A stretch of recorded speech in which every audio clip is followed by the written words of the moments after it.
नमस्कार, मैं हूं राघवेंद्र दुबे। कल देश के तमाम प्रतिष्ठित पत्रकारों पर छापेमारी की गई। पुलिस ने उनके यहाँ रेड की, उनके लैपटॉप जब्त किए, उनके मोबाइल जब्त किए, उनके कागजात जब्त किए और कई लोगों को गिरफ्तार करके साथ भी ले गई। हालांकि किसी को 10 घंटे के बाद, किसी को 12 घंटे के बाद पूछताछ के बाद छोड़ भी दिया गया। वहीं प्रवर पॉडकास्ट जो प्रमुख संपादक हैं न्यूज क्लिक के, उनको गिरफ्तार किया गया। HR हेड हैं अमित चक्रवर्ती, उनको भी गिरफ्तार किया गया और UAPA की तरह उन पर कार्रवाई हुई। लेकिन अगले ही दिन फिर आज आम आदमी पार्टी के राज्यसभा सांसद संजय सिंह के यहाँ ED के छापे पड़ गए। आगे देख रहा हूँ भाई, सबके लाइव लगे हैं। कैसे कहीं ना कहीं क्योंकि पूरा मामला अब यह संयोग है या प्रयोग है, ये तो जनता को देखना है। क्योंकि ये ED और CBI क्या केवल विपक्ष के लोगों का ही घर पहचानती है? क्या उनके पास उनका ही एड्रेस है? क्या उनके पास सत्ताधारी किसी भी नेता का एड्रेस नहीं है? या फिर सत्ताधारी जितने नेता हैं या उनके साथ गठबंधन किए हुए जो भी नेता हैं वह सब दूध के धुले हुए हैं और CBI ED उधर निगाह तक नहीं करती है? तो क्या यह सरकार ED की सीढ़ी पर चढ़ करके राजनीतिक सत्ता हासिल करना चाहती है? क्योंकि 2024 का चुनाव नजदीक है और ऐसे में ED और CBI का खूब प्रयोग हो रहा है और लग ऐसा रहा है कि जब तक चुनाव नहीं आ जाएगा, चुनाव होगा, तब तक ये प्रक्रिया जारी रहेगी।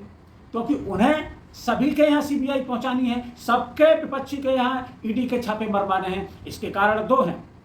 उसका कारण यह है कि वह ये साबित करना चाहते हैं कि मिले या ना मिले, लेकिन वो एक नैरेटिव बताना चाहते हैं, एक बनाना चाहते हैं कि देखो वहाँ CBI के छापे पड़े, ED के छापे उस विपक्ष के नेता के पास पड़े, ये सारे भ्रष्टाचारी हैं, सारे बेईमान हैं, इसलिए इनके यहाँ CBI और ED के छापे पड़ रहे हैं। यही मंतव्य बनाना चाहती है बीजेपी सरकार। लेकिन पता नहीं प्रधानमंत्री जी इतने क्यों डरे हुए हैं।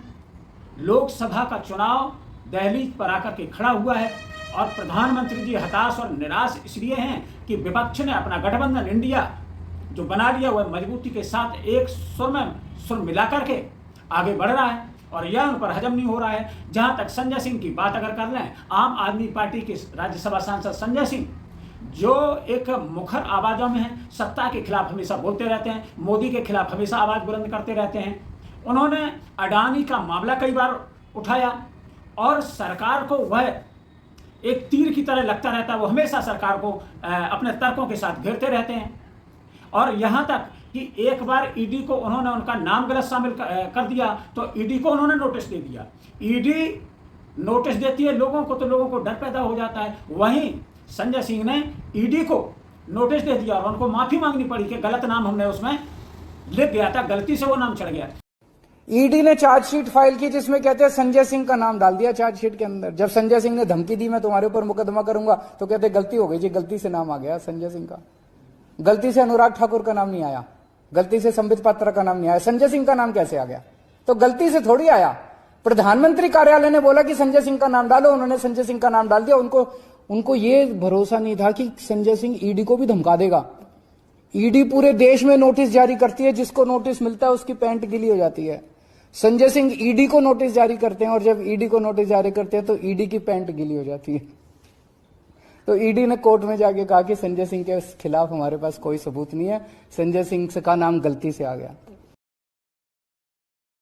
अब ये बात समझ में नहीं आई कि गलती से नाम केवल विपक्ष के नेताओं का पड़ता है। क्या उसमें सत्ताधारी नेताओं का नाम नहीं आ सकता था गलती से? CBI को सरकार का तोता बोला गया, जैसे पहले सुप्रीम कोर्ट ने कहा था। अब ED की सीढ़ी है, CBI का तोता है और बादशाह डरा हुआ है और फिर भी रोता है।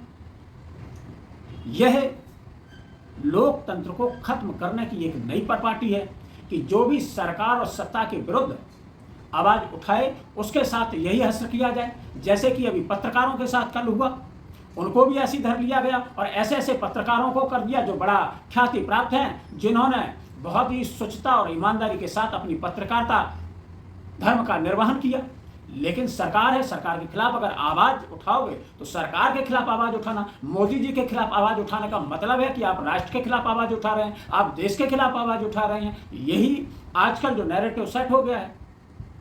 अरविंद केजरीवाल जो दिल्ली के मुख्यमंत्री और आम आदमी पार्टी के संयोजक हैं, उन्होंने कहा कि 1000 से ज्यादा रेड हुई और 1000 से ज्यादा रेड होने के बाद ईडी को कुछ नहीं मिला और संजय सिंह के आवास पर भी उनको कुछ नहीं मिलेगा।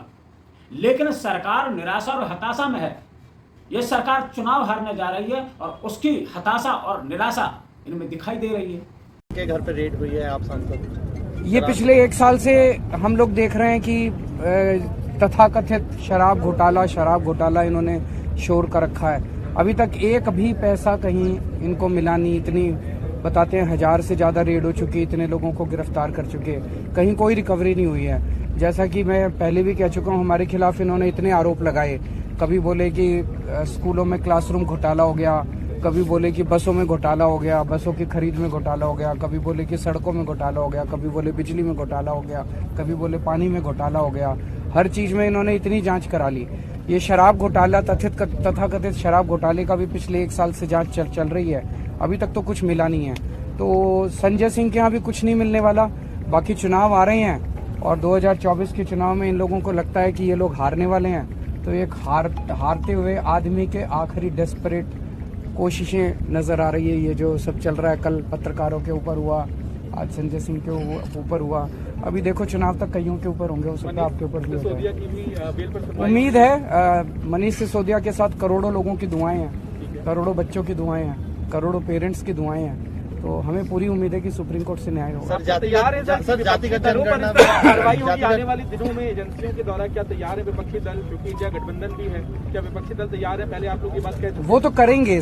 देखिए, चुनाव जैसे जैसे नजदीक आएगा वैसे वैसे ED, CBI, income tax, police, फलाना ढिमका, ये सारी एजेंसी सब तरह के वो करेगी।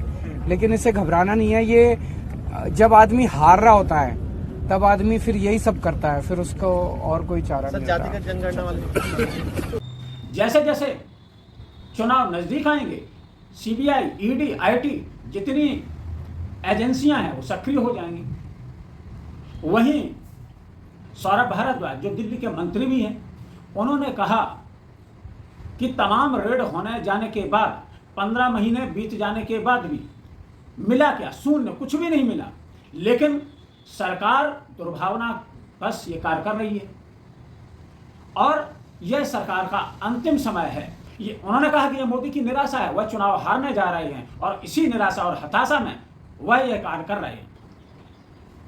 मनोज झा आरजेडी के हैं, उन्होंने कहा कि यह जो छापेमारी चल रही है यह अभी रुकने वाली नहीं है और उन्हें इससे कोई आश्चर्य भी नहीं हो रहा। दुख जरूर हो रहा है कि कैसे लोकतंत्र का गला घोटा जा रहा है, लेकिन उन्हें इसमें कोई भी ऐसी आश्चर्यजनक बात नहीं लग रही, क्योंकि ये जो स्थिति है, जो छापेमारी चल रही है, यह अब चुनाव तक जारी ही रहेगी।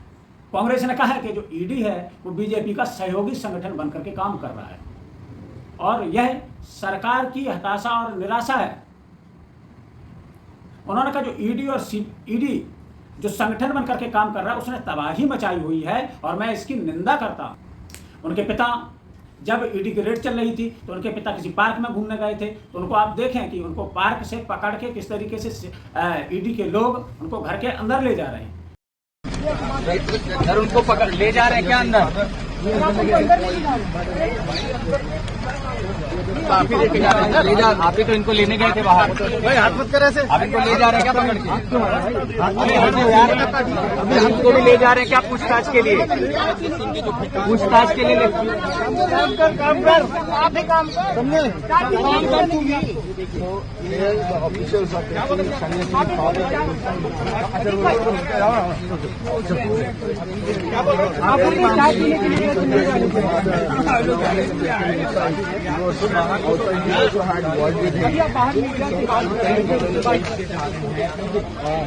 आप कहाँ गए थे? जो जाया जा रहा है सर्च के दौरान और ये देखिए तस्वीर ये इस तरीके का दुर्व्यवहार नहीं होना चाहिए, किसी हताशा निराशा में ये काम नहीं होना चाहिए। आप देख लें और आप याद करें कि पूरे सत्र के लिए संजय सिंह को निलंबित कर दिया गया जनहित का प्रश्न पूछने के कारण। क्या ऐसा होता है? क्या ये बदले की भावना नहीं है? क्या सरकार इससे इनकार कर सकती है? वहीं उन्हीं के सांसद रमेश बिधूड़ी भरी संसद में इतिहास में पहली बार ऐसा हुआ कि एक समुदाय को, दानिश अली जो बसपा के सांसद थे, उनको किस गाली गलौज की भाषा में बात कर रहे हैं, एक पूरे समुदाय को गाली दे रहे हैं, यहां तक वो धमकी भी दे रहे हैं कि यहां से निकलो तो फिर हम तुम्हें बताएंगे। ऐसी भाषा बोलने वाले सांसद को निलंबित करने की जगह, उसको सजा देने की जगह, उसको राजस्थान में होने वाले चुनाव का प्रभारी बना दिया गया। मतलब प्रमोशन। अगर आप गाली देते हैं तो आपको प्रमोशन मिलेगा। चाहे अनुराग ठाकुर की बात कर लें या दूसरे लोगों की बात कर लें, उनका क्या हुआ? प्रज्ञा ठाकुर जो गांधी की जगह गोडसे को देशभक्त मानती हैं, और ऐसे लोग संसद में बने हुए हैं, उन पर कोई कार्रवाई नहीं हुई। उन्होंने हेमंत करकरे के लिए क्या कहा, जिन्होंने आतंकियों से लड़ते हुए अपनी शहादत दी, उसके बाद कहा कि वो हमारे श्राप के कारण मारे गए। तो ऐसी भाषा होने के बावजूद उन पर कोई कार्रवाई नहीं हुई। तो ये बेलगाम जो जबान है, अगर बीजेपी का कोई नेता बोलता है तो उस पर कोई कार्रवाई नहीं होती है। और सबसे बड़ी और आश्चर्य की बात क्या आपको नहीं लगती कि बीजेपी के नेताओं पर क्यों कार्रवाई नहीं होती है? क्यों नहीं हुई शुभेंदु अधिकारी पर? जब टीएमसी में थे तो उन पर कार्रवाई चल रही थी ना, ईडी के छापे पड़ रहे थे, लेकिन जैसे ही बीजेपी में आए तो वो छापे बंद हो गए। नारायण राणे के साथ भी यही हुआ। इन्हीं के पूर्व सांसद रहे किरीट सोमैया ने उनके खिलाफ तमाम आरोप लगाए थे 300 करोड़ से ज्यादा के घोटाले के, लेकिन फिर क्या हुआ? आज वह केंद्र सरकार में मंत्री बने हुए हैं, और जहां ईडी थी वो अपनी जगह बैठ गई, शांत हो गई, सारी फाइल बंद हो गई। अजीत पवार प्रधानमंत्री जी ने अभी एक सभा में कहा था ना कि जो भ्रष्टाचारी हैं वह हमारे बगल में बैठ ही नहीं सकता, वो हमारे ताप को सह नहीं सकता है। लेकिन ये किस मिट्टी के बने हुए हैं अजीत पवार? 70,000 करोड़ का घोटाला लगाते हैं, आप घोटाले का आरोप लगाते हैं। इसके बाद उन्हीं को महाराष्ट्र में आप उप मुख्यमंत्री बना देते हैं, आप उनको महाराष्ट्र में इसके बाद वित्त मंत्री बना देते हैं, और आपका जो भ्रष्टाचार और भ्रष्टाचारी पर भाषण तक केवल सीमित रहता जाता है कार्रवाई। शुभेंदु अधिकारी पर आपने कौन सी कार्रवाई की? नारायण राणे पर आपने कौन सी कार्रवाई की? हेमंत बिश्व शर्मा जब कांग्रेस में थे तब आप उनको भ्रष्टाचारी बता रहे थे, आपकी पार्टी में आए फिर आपने कौन सी कार्रवाई की? उन पर कोई कार्रवाई नहीं हुई। तो यही चीजें कि आपकी जो पार्टी में शामिल हो जाए या वह आपसे गठबंधन कर ले तो वह फिर भ्रष्टाचारी नहीं रहता है। ऐसा क्यों? ये दोहरे मापदंड जो है यही शंका पैदा करते हैं, और सरकार और सत्ता हासिल करने की जो ललक है वो किसी भी तरीके से अगर मिले, साम दाम दंड भेद, अगर यह नीति होगी तो यह आगे चल करके आपके लिए भी दुखदायी होगी, क्योंकि जो आपने किया, जो बोया, वही आपको काटना भी पड़ेगा। अब देखना यह है कि ये कार्रवाई जो संजय सिंह के खिलाफ हुई, जो हमेशा एक विपक्ष की मुखर आवाजों में रहे, जो सरकार को, मोदी को, अडानी जी को घेरते रहे। अडानी पे तो कोई कार्रवाई हुई नहीं, लेकिन विपक्ष के लोगों पर कार्रवाई लगातार जारी है। उन पत्रकारों पर भी कार्रवाई जारी है जो सरकार के खिलाफ मुखर आवाज बनकर के उठ रहे हैं, सरकार की नीतियों की आलोचना करते हैं, महंगाई की बात उठाते हैं, रोजगार की बात उठाते हैं, या फिर जो समाज में बंटवारे की राजनीति करने वाले लोगों के खिलाफ बोलते हैं। ऐसे लोगों पर कार्रवाई हो रही है। सीबीआई भी काम कर रही है, ईडी भी काम कर रही है। शायद इसीलिए ईडी के निदेशक संजय मिश्रा का कार्यकाल बढ़ाने के लिए सरकार सुप्रीम कोर्ट में हाथ जोड़ने लगी कि मिलर्ड इनका कार्यकाल बढ़ा दीजिए, क्योंकि उनको उनका प्रयोग अब ऐसे समय में करना था जब बहुत जरूरी था।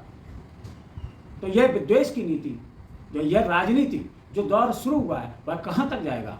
क्या इससे सत्ता हासिल होने में आसानी होगी, या फिर जनता का ताप इनको झेलना पड़ेगा? जो इन्होंने वादे किए तो वो सारे वादे पूरे नहीं किए, तो जनता नाराज है। लेकिन ये साम दाम दंड भेद, ये न किन प्रकार कैसे भी सत्ता हासिल करना चाहते हैं। फिर मिलेंगे किसी नए मुद्दे के साथ। इससे पहले कि इस वीडियो को बंद करें, आप हमारे चैनल को लाइक करें, सब्सक्राइब करें, अपने मित्रों के साथ शेयर करें, और बेल आइकन दबाना ना भूलें, जिससे कि आपको वीडियो का नोटिफिकेशन मिलता रहे। जय हिंद, जय भारत।